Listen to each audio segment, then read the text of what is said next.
November 10th. And Sue, you want to do the roll call? Board Member Yankovich. Present. Board Member Meister. Present. Board Member Doyle. Here. Board Member Larkin. Present. Board Member Lonick. Here.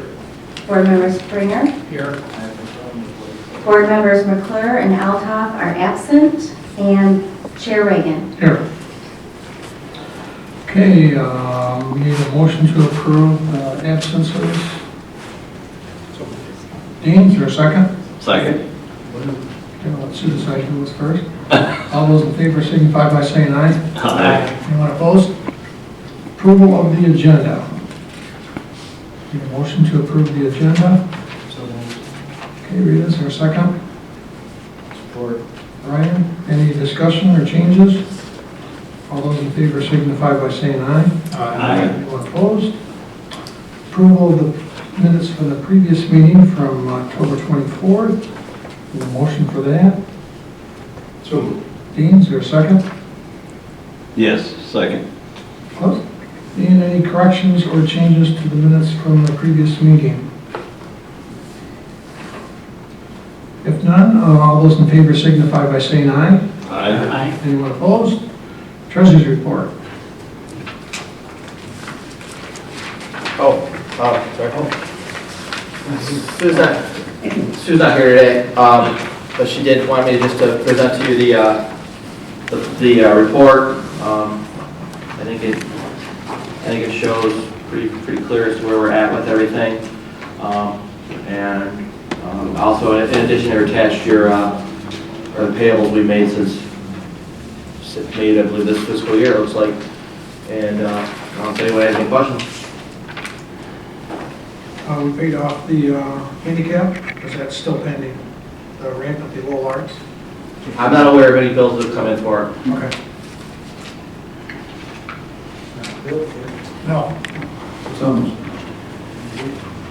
Okay, need a motion to approve the treasurer's report? I'll make a motion. Okay, so Mike, is there a second? Second. And further discussions? All those in favor signify by saying aye. Aye. Anyone opposed? Public comments for items not on the agenda? Speak now, forever hold your peace. If not, we'll move on to old business. Downtown development plan, any update on that, Mike? I don't have any. South Monroe parking update. Rich?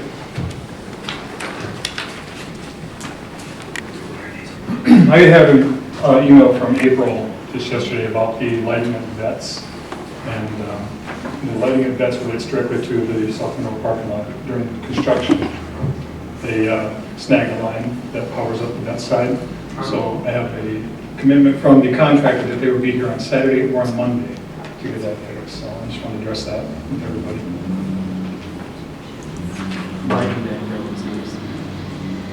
That's what I like. And then Arbor Committee is going to be committed to putting some trees there. Yeah, Arbor Board committed to, I believe, 3 to 5 trees, and I'm getting that quote put together right now, and getting additional quotes just to double check prices. Speaking of that parking lot, can I ask you a question while you're there? You may. I hit my favorite pothole this morning. Is that an electrical thing that's? That is you're talking about the one on the Vets parking lot? Or? Yes. Yeah, that is, I believe it's fiber optic, so we'd have to get hold of whoever owns that and tell them to raise that up. It's down probably 2-3 inches. It seems like it's getting lower. I'll double check. There may be an adjustment ring you can throw on it for relatively inexpensive cost. Okay. Thanks. Okay, thanks, Rich. Anything for economic development, Rich? New business. Steer loader for Caterpillar. Purchase for that? As long as you're up there. We're going to present to council at the next meeting the need to replace 2 pieces of equipment that DPW uses quite a bit. One's the loader. It's a 1983, I believe, Clark loader. It's 33 years old, and it is basically defunct. It's got a repair that is well exceeding its value, so we're going to take that. But the reason we're coming to you is to talk about the skid steer. The existing skid steer that we have is a 1995 New Holland skid steer. We use it for all sorts of maintenance activities in the downtown, one being snow plowing, probably the one that stands out the most.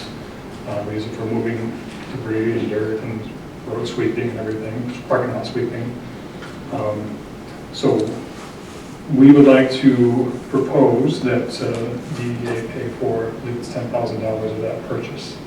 And Mike will go over the financial side of it, but it's a vital piece of equipment for the DDA, so we'd like to propose that DDA cost share in that purchase. Okay. Yeah, we, as you see, we're in the process right now of purchasing a front end loader and a skid steer, and they're definitely needed upgrades for the DPW. They're things there's no argument they need. And so what I did was I had Rich calculate the amount of usage that the DDA uses for both the front end loader and the skid steer, the Bobcat, and learned through that the DDA right now pays about 22% of the rentals charged by the equipment fund for the front end loader and 40% of the rentals for the skid steer. Basically, what it is when we use a piece of equipment, our internal service for our budgeting, we transfer funds from, like for example, if water sewer uses it, we transfer from there to there. We do the same for DDA. And in a perfect world, that equipment fund will be able to allow you to buy all your equipment needs that you need. It's not always that easy to take the equipment fund because to pay for equipment. So in a lot of times, like in a lot of places, you have to kind of come up with different ways to try and pay for stuff, especially with our revenue situation the way it is. So through that, I evaluated that about 22% of the rentals are for the front end loader by the DDA and about 40% for the skid steer.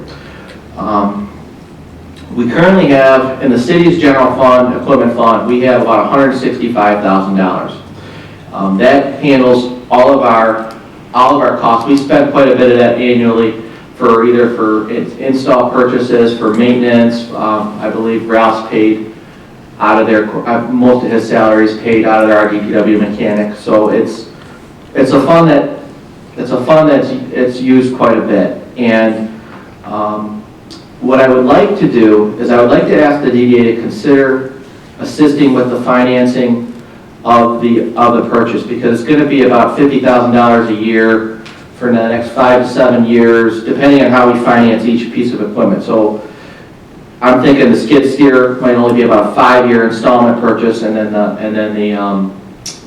the front end loader would probably be about a 7-year, somewhere around that area for financing. And what I'd like to do is I'd like to ask the DDA to consider possibly contributing 25% of the annual financing payments for the front end loader and about 40% of the financing payments annually for the skid steer. And what I would do is then we would treat it as a transfer from the DDA fund to the equipment fund for those costs and bill it out of the equipment fund. But what I wouldn't do is unless you went over, I wouldn't charge rentals from the DDA for equipment for these items unless you went over what you contributed. So like say for example, you contributed $5,000 for the loader. I wouldn't start charging the equipment fund until you used it for $5,001. Just to keep it fair. It's more of a pay me now, pay me later type thing. And I'm looking at the general fund and the budget and all that, and I'm trying to keep all our funds in an even keel, and I think that this is a sound way to do things. And I can articulate that the DDA is using these pieces of equipment for that period, and I'm not trying to siphon off the DDA or anything like that. I'm just trying to get accurate costs. And this is something that's allowed under the DDA statute. You can do this. I've done this in the past. My previous community, we bought a Bobcat in my city where we paid cash for it, but we split it between the general fund and the DDA fund, and where the general fund was billed. When they used it, they got charged the equipment fund for it, but when the DDA used it, they did not. So I know it can be done. I've done it. And I'm recommending that the Downtown Development Authority approve to finance a portion of the front end loader and the skid steer, how I discussed. Okay. I know we have done this in the past with other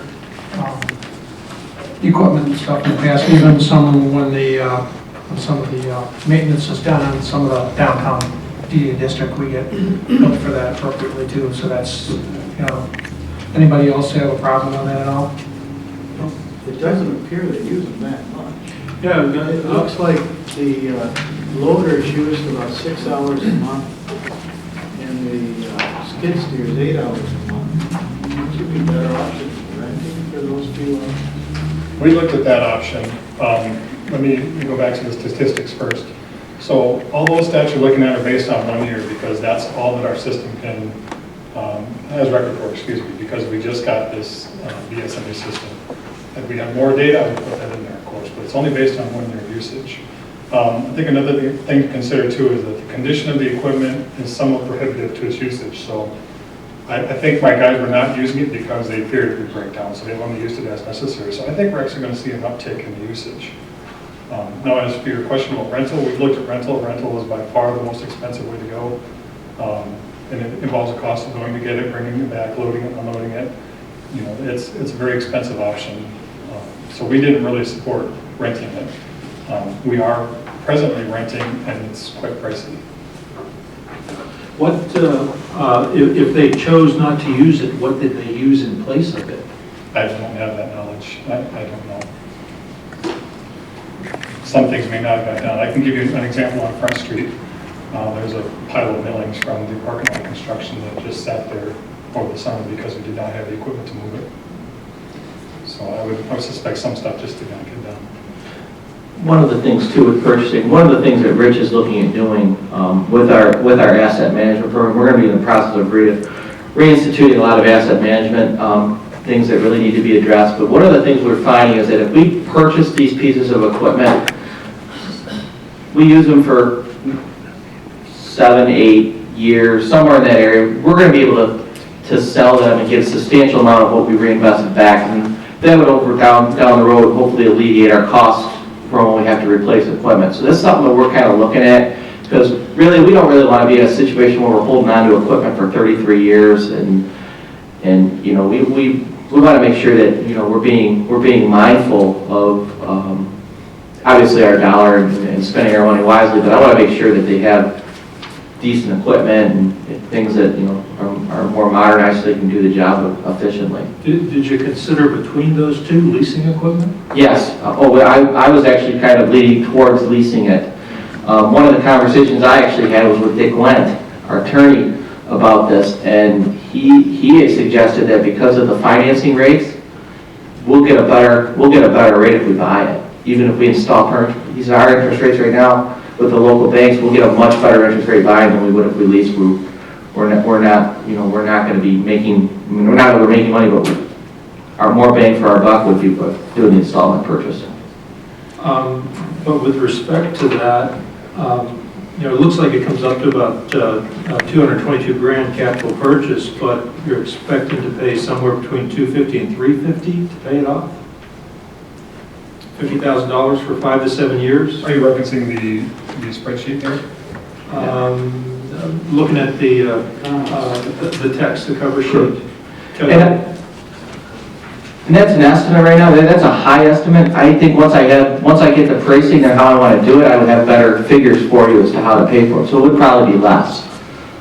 That was if we did it for 7. I mean, you're gonna probably, like I said, you're gonna probably want to purchase the one for 5 and the other one for 7. So maybe your first 5 years you're being closer to $50,000. But if you buy the skid steer, not the front end loader, you're going to be paying less in years 6 and 7. But it really just depends on how we finance it. But I don't have those numbers finalized yet. I would have more definitive information before I ask you to approve it. Is it reasonable to assume that at this point in time, you expect to keep it for some period after you've paid it off? Correct. Then should we expect that in that period after it's paid off, our cost for it, the DDA, the DDA's cost would go to zero? You mean for, yeah, once it's paid off, yes. Then you would just be charged equipment fund down the road if you used it. There's a repair Yeah. costs, Yeah. maintenance cost, or excuse me, staff costs. There's costs that go with the course even after it's paid off. So our cost during the time, though, is only that? Only Correct, unless you If go it's over the $5,000. Yeah, unless you, whatever the percentage is, I'm not gonna charge the DDA fund until you go over whatever, if you equivalent the hours, if you go equivalent the hours over what you contributed, I would only charge you that difference. We would only charge the equipment fund that difference, and odds are you probably won't even get to that. So, you probably, I'm trying to keep, that's why I'm looking at the percentages as to what it would be, is how I broke it down. Are we building anything in a bank then, if the hours are very low? You mean the equipment fund, or? Yeah, well, right now it's $5,000 Right. is the number. If we go to 501, then we owe you $1. Right. But if we only use it for 8 hours, 10 hours, and I don't know what those 10 hours are worth, call it $50 an hour, I don't know. So it's 500. So the 4,500, we're not building anything toward the future in that difference. Well, no, because it would have already been transferred to the fund, yeah.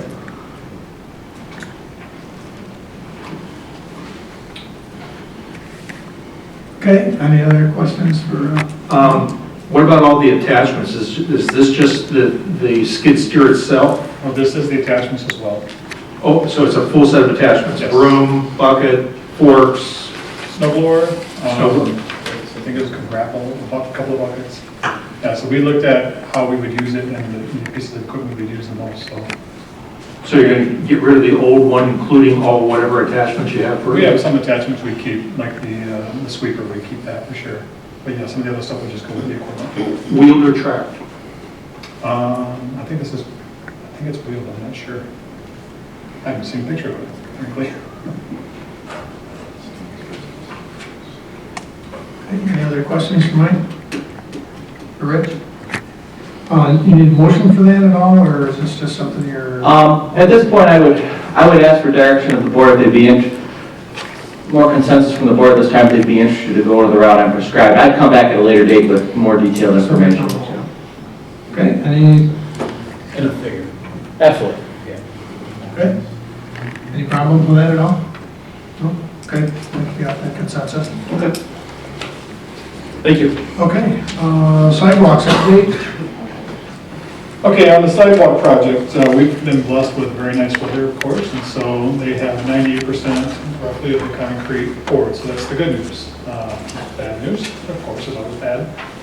We discovered a unknown vault underneath the sidewalk at Light and Power, and so there'll be an additional small charge to repair that vault and get that covered over so that we can pour that back.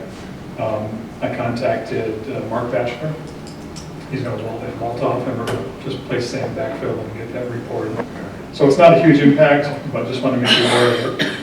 And then for the restoration, as long as the weather holds, they're going to continue to get the restoration done this year as well. So I think overall it went pretty smooth. They're gonna fill in the tire marks too. Yes, that's restoration portion. Yeah, that's quite a bit right there. It's pretty wild when they did that. Yeah. And just as a side note too, I think we've addressed the problem now with Trump, his chiropractic too, because of his drug approach was quite a, we call it a bird bath. It's basically a place that holds water. So I think we've addressed that. And now he's got something he can work his asphalt up to so that he gets proper drainage. So that's a success story at least. About Charlie Burns parking lot, is that anything to do with the storm sewer and drainage too, or that is a problem? Didn't look at it. One other thing then, last time we met, the mayor spoke about 815 West Main. I have a couple of pictures Susie can throw up there just as a point of reference as we talk about it. I'm looking for direction. Oh, it's turned. Sorry. Oh, the sidewalk goes like that. Yeah. So as you remember, last time we talked about our guidelines, and that our guidelines presently don't include ADA standard, which we want to, of course, update that. But the mayor mentioned to us that this was a severe instance. And so I went out there with Mike, we looked at it a couple of times, they measured it. At its worst point, it slopes by about 10%, which the ADA standard is 2%. Now, the whole length of this property is like that. In some points, it probably gets as shallow as 4 and 5%, but it never meets the standard in any place along that property. So I need some direction from you folks if you are willing to, or want me to go in there and fix that. In order to fix it, we're going to have to get back into that individual's yard or driveway. In order to take that, as you can see on the right-hand side, it's up kind of high. And to take that down, in order to keep from raising the roadside up, you got to take the right side down and then possibly grade back the grass, and then most likely also get into the driveway and drop that down into their property as well, just to make it all meet ADA standard. So it opens up a lot of cost, unfortunately, but I just need direction from you folks if you want to do that, or if you want to look at it as it's a grandfathered situation and then they just address it as as it breaks, or as it maybe the residents change, I don't know. But in no way, shape, or form does that section of walk meet any of the ADA standards. Are you talking about doing it possibly this year, Josh? Or is it too late? It'd be nice to do it this year, but if the weather continues to hold out. We counted, just for cost purposes, then we counted, I think it was 16 sections of sidewalk, that's 5 by 5 sections. So in terms of cost, just for the concrete alone, it's going to be about $3,500. That does not count any of the grading back into the private property or any of the asphalt work that would need to be done with the driveway. Can you guesstimate that? Probably 5 to 7 for the grading work on the soil. 1,000 or 100? 1,000 or so for the driveways. 5 to 7,000 or 5 to 700?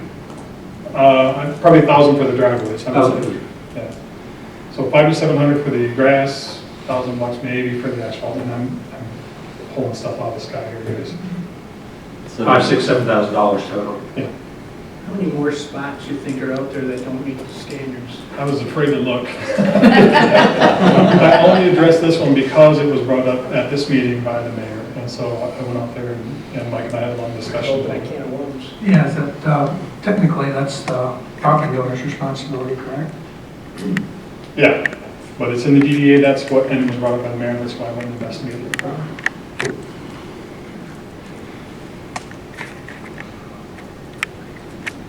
Maybe anything to add on this one, Mike? No, I think you handled it clearly. All right. Any way of knowing if it was poured that way or if it settled, sunk? I would say it was poured that way because you can even look at the sidewalk as you get past that property line and it flattens out. So whoever did it poured it that way, they got it past a city inspector, or if there was even an inspection back when it was poured, it got past everybody. It should have never been accepted in that condition. But You it don't was know how probably old- poured prior to ADA, yeah. You don't know how old it is? No. And that's, by Woodmonks or? Yeah, I think there's a health food store on one Yeah. end, and then there's the trailer park. Between Center and Whitlock. Okay. Yeah. The other side, you look at by the car dealership, that kind of slopes, so I thought that'd been worse than this. That's probably for the car. We saw that. Probably is. That's where the cars drive about. I think we're setting the precedents here. Yeah. Kind of scary. Could be. So I guess, Why is it a dangerous precedent if we just fixed a bunch of, Because it's the property owner's responsibility to do that. And but the other repairs that we made aren't the responsibility? That's where I'm confused, because we just fixed, what, 10 or 12 spots from in the DDA, and now we're saying, well, we don't want to fix this one? Oh, we're only fixing it to bring it up to ADA standards. If you bring that one up, then you're going to be checking all of them for ADA. Some of them aren't gonna be in the, DDA district too, but, Overall, I think your sidewalk system is fairly flat, so I think that's a good thing, but these situations will come up as we start to change the standard. Well, I guess, I guess I would be in favor of going ahead and doing this one section since, you mentioned this, the rest of it's pretty flat and not as noticeable as this. But is that a safe assumption, though? Because he said he was concerned about looking too hard. Don't want to put words in your mouth, but It's perfect. maybe we ought to know what the hole is, just. Could you look and next month tell us how many bad spots you found? Because then, like, if this is the worst one, or the only one, or there's only 2 of them, maybe we ought to fix both of them, and then we'll have... Yeah, when we approved a month ago to do the repairs, you anticipated at that time that we wouldn't be talking about sidewalks again for a couple, 3 years. It's only a month and we're talking about it, so. Well, but You're completely right, I did say that, but I was saying that based on the standard that we had in place, and then the mayor... And I didn't mean to be critical about it, it's just that now that we're talking about it again, what's the complete magnitude? Is it worth talking about what all needs to be done and get it all done? yeah, could we do that? We can commit some time to that, yes. Okay. I walk the sidewalk all the time. I didn't even know where that was. It's not that noticeable. It's that bad. Well, And for it's the about... car dealership, it is. Who's that guy that... Is it Bob? It's when you're on a scooter. Yeah, there's one gentleman that I see all the time buzzing up and down in his Amigo, and I think that's what it's about, right? I think it's, you're a little related to the mayor's wife as well. Oh, okay. Not aware of that. And there's a couple, 3 scooters that I see on a regular basis up and down the west end. But in the wintertime, they can go down through there anyway because it's never shut. Bring that to the approximation. Aren't we buying a sidewalk shoveler?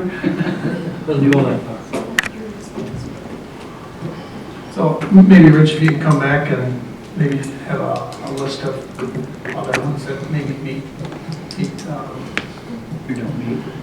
treatment or prioritize the list and see if it's a long list or short list. Yeah. Okay. I can do that.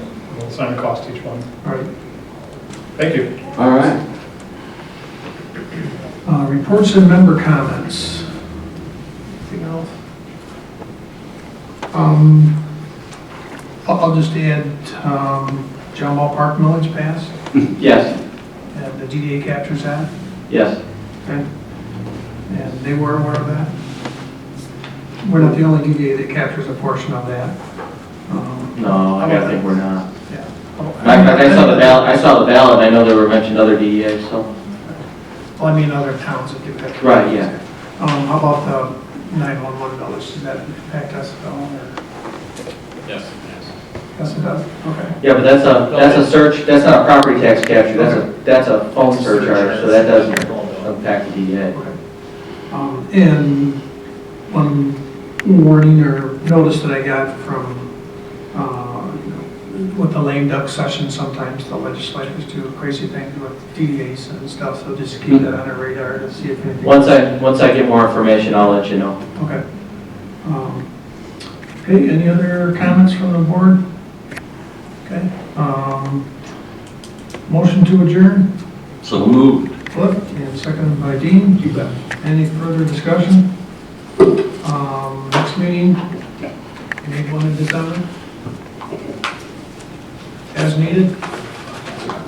Yeah, we gotta address sidewalks. Okay. Okay. Motion and second, all those in favor signify by saying aye. Aye. Anyone opposed? We'll stay here.